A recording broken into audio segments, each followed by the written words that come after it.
அஸ்ஸலாமு அலைக்கும் வரஹ்மத்துல்லாஹி வபரகாத்துஹு. தினமும் ஒரு ஹதீஸ். ஒரு யூத பெண் இறந்ததற்காக அவளுடைய குடும்பத்தார் அழுது கொண்டிருந்ததை பார்த்த அல்லாஹுவின் தூதர் ஸல்லல்லாஹு அலைஹி வஸல்லம் அவர்கள், இவர்களோ அழுது கொண்டிருக்கிறார்கள், அவரோ கபரில் வேதனை செய்யப்பட்டு கொண்டிருக்கிறார் என்று கூறினார்கள் என ஆயிஷா ரலியல்லாஹு அன்ஹா அவர்கள் அறிவிக்கிறார்கள்.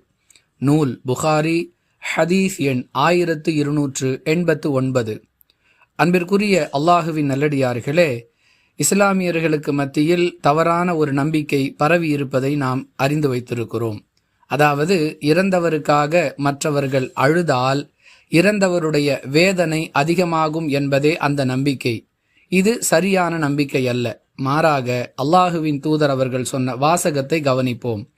இவர்களோ அழுது கொண்டிருக்கிறார்கள், அவரோ வேதனை செய்யப்பட்டு கொண்டிருக்கிறார்